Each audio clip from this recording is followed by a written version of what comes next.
Hi everybody, it's Meg from Books Off the Beaten Path. It is a few hours later and I am ready to have my beer in my jelly glass, and I'm going to do the Are You a Book Snob tag. And I have to admit that I probably am. I don't want to think about that as myself, but I answered these questions just rapid fire because I wanted to see truthfully what I was. And I think I am. That is why I have chosen this beverage. If you can see it, it's called Dirty Bastard. It's very good. It's very porterish. So this dirty bastard is going to read you why she thinks she's a book snob. And I'm kind of trying to be quiet because my husband's in the other room and he is watching golf. And I don't want to be too loud and obnoxious, you know, like when I laugh and everything like that. But he won't care. I don't think he will. No, he won't care. He's not that kind of guy. Let's just get started. Can we just get started? Okay. Have a sip of my beer. All right. What is your definition of book snobbery? My definition of book snobbery is people who think that what they read, everyone else should be reading. And people that recommend things that if they even know you, they would know you wouldn't want to read.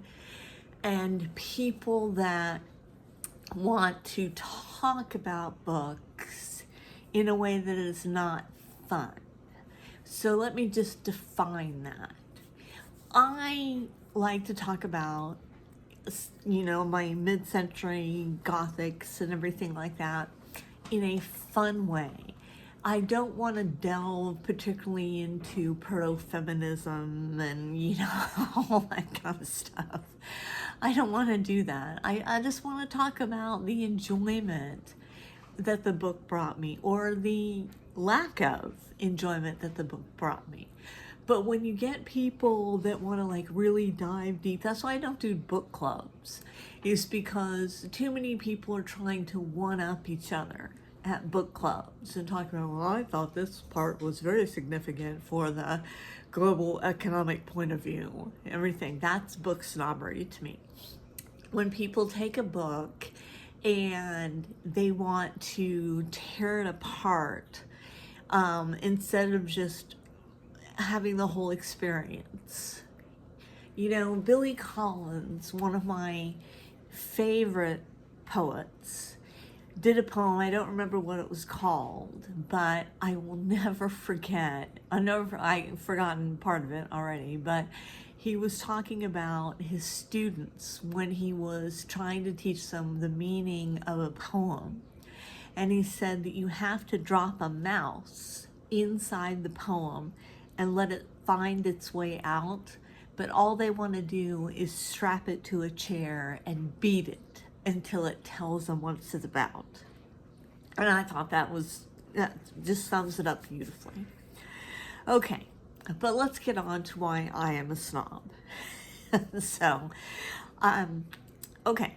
Is there a genre or a type of book you would never consider reading? Yes. I'm going to say yes on that. I would say apocalyptic.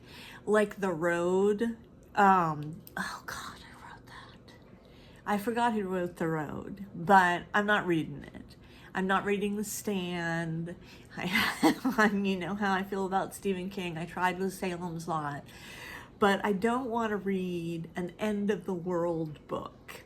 That's just not my jam, because I like a little hope, and you know, I suppose you could say The Road, was it Dylan McDermott? Maybe he's an actor. Anyway, it doesn't matter. I suppose you could say The Road had a little bit of hope in it at the end, because I did see the movie. But I would never read an apocalyptic book. I just wouldn't. Okay, Does erotica count as literature? Yes. I think there is a line, and don't ask me what the line is. I don't know what the line is, but there's a line between straight pornography and erotica. And when you're reading erotica, you know it. And when you're reading pornography, you know it. But I don't know what the line is. I think the line might have to do with how the people are treated, how the characters are portrayed. But I don't know, I don't read a lot of erotica, but I have read some, and it's been very good. Erotica. But I don't read a lot of it because I find it embarrassing. Okay, is it better to read classic books than popular bestsellers? I'm waffling here, waffle, because at times I'm going to say both, because all classic books, no, not all classic books. Several classic books were at times bestsellers. And so therefore, it's hard to separate the two. Now, there's a lot of bestsellers out there that this is where my snobbiness comes in, where people are like, oh, have you read the latest one on Reese's book list? No, because Reese Witherspoon, God love you, I'm sure you're a wonderful person, but I don't want you picking my books, or Oprah or anybody like that. I can pick my own books. Okay, so I waffled on that one. Have you ever bragged about reading a classic in order to sound smart? Yes, I have done that. I am that shallow. I will admit it to you guys. I hope you still love me after this, but yes, I have done that. Probably more than once.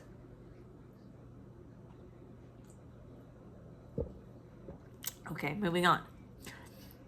Do audiobooks count as reading? No. Audiobooks count as a audio experience. They count as an experience, but they don't count as reading, because reading is eyes on the page. Now, if you're blind, or if you have problem, my mom has macular degeneration and everything like that. She has trouble reading sometimes. She likes audiobooks. Audiobooks are great. I don't get into them, but they're not reading to me what the strict definition of reading is, and that is seeing a word on a page and having your brain have to interpret that. So I don't think it's reading. What about comic books or graphic novels? Yes, that's reading, because again, you've got words on the page that you're having to make that mechanism, whatever that mechanism is, in your brain. I'm just rambling. Have you ever looked down at someone for reading a popular fluff book, a book with little substance to it? For example, a self-help book or celebrity memoir. No, I don't think I have, because I can talk books to anyone. I mean, I would love to know about a celebrity memoir. I had this aunt, and that was all she would read, is celebrity memoirs, and she would tell me about all this kind of stuff. She read about Rock Hudson and Esther Williams, and I think there was a Doris Day one she read and everything. I loved it. Loved the memoirs. Anne Frank, that's not really a memoir. I guess it is, but I enjoyed that one. So yes, I don't look down at people reading for popular fluff books. If you say to me, I'm not ever gonna try anything except a fluff book, then I'm a snob. But if you're like, I'm enjoying this book for the experience it's giving me, and I'm not a snob then. But if you're like, I'm never going to read anything above a third grade level, I'm going to take that back. I'm going to take it back. I'm going to say I myself have read stuff at third grade levels, and I've enjoyed it quite a bit. So maybe I'm not a snob on that. I don't know. Waffling again. Waffling. Have you ever been the recipient of someone else's snobbery? Yes, and she is right in the other room. And my poor father, who's deceased, was a book snob, and my mother's a book snob. And so I come from a long line of snobs, and let me define what they mean. My mother finds these books that she loves history, and she loves American history. And so she gets these books that are like, she read the entire Alexander Hamilton book, you know, the one that became the musical.